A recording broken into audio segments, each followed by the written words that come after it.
बच्चों, आज मैं आपके लिए एक ऐसा वीडियो लेके आई हूँ जिसमें आपको पता लगेगा कि इंडोर गेम क्या होते हैं।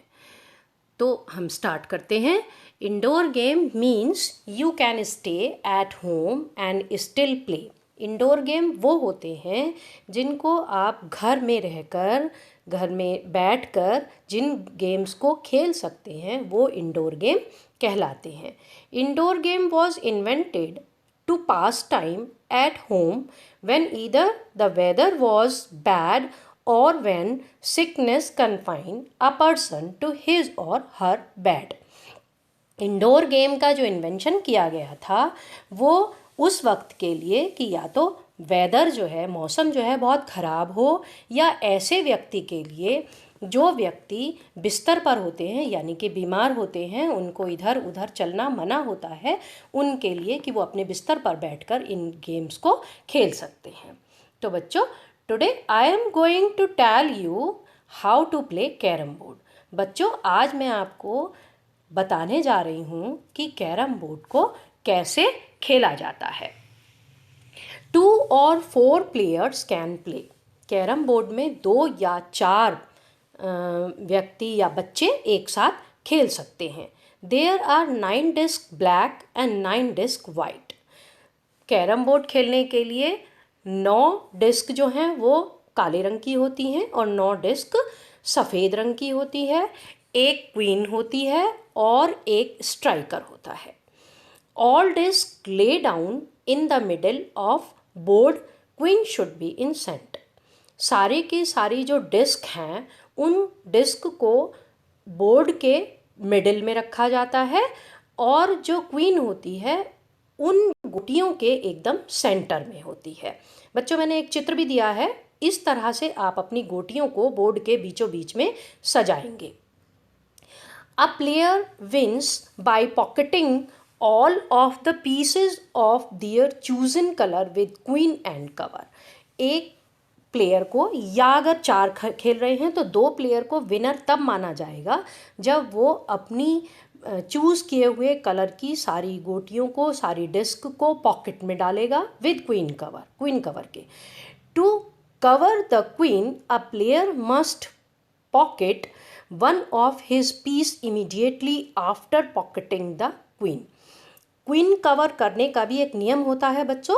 वो नियम ये है कि क्वीन को जैसे ही पॉकेट में डाला जाता है उसके जस्ट आफ्टर, उसके जस्ट बाद एक अपने कलर की गोटी या डिस्क आपको पॉकेट में डालनी होती है, तभी आपका क्वीन कवर होता है। बच्चों, इस गेम को और अच्छे से समझने के लिए मैंने आपके साथ एक वीडियो और शेयर की है जिसको देखते हैं, जिससे आपको कैरम बोर्ड खेलना और भी अच्छी तरह से आ जाएगा। या फिंगर बिलियर्ड्स कैसे खेला जाता है। कैरम बोर्ड को फिंगर बिलियर्ड्स भी कहा जाता है। गेम 2 प्लेयर्स सिंगल्स या 4 प्लेयर्स डबल्स खेल सकते हैं। सिंगल में प्लेयर्स एक दूसरे के ऑपोजिट बैठते हैं। डबल्स में पार्टनर प्लेयर्स के एक दूसरे का ऑपोजिट बैठते हैं। कैरम बोर्ड खेलने के लिए क्या क्या जरूरी होता है।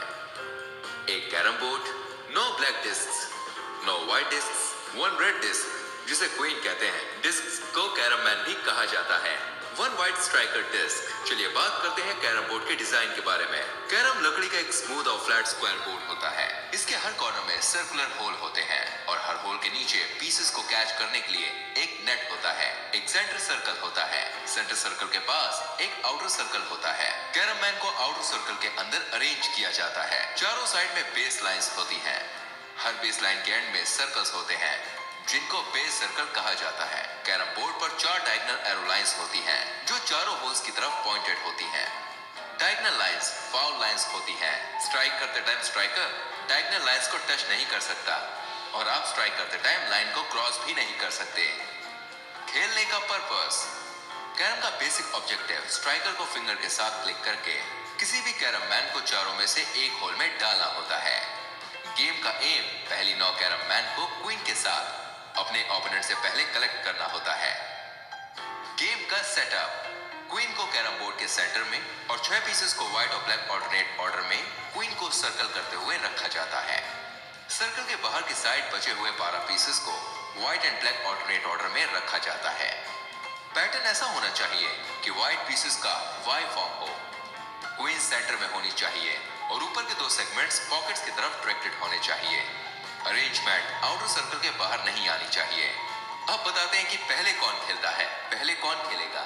आप कॉइन को टॉस कर सकते हैं या आपके ओपोनेंट ने किस हाथ में प्लेइंग पीस को होल्ड किया हुआ है। स्ट्राइकिंग के बेसिक रूल्स: प्लेयर की कलाई या बाजू के अलावा बॉडी का कोई भी पार्ट कैरम बोर्ड के साथ टच नहीं होना चाहिए। प्लेयर अपने दोनों हैंड्स में से किसी भी हैंड के इंडेक्स, मिडिल या दोनों फिंगर्स का यूज करके स्ट्राइकर को स्ट्राइक कर सकता है। बैकवर्ड शॉट्स के लिए थंब का यूज किया जा सकता है या फिर बेस लाइन के साथ टच कर रहे पीसेस को स्ट्राइक करने के लिए रिबाउंड शॉट्स का यूज किया जा सकता है। चलिए अब बात करते हैं फाउल्स और पेनल्टीज के बारे में।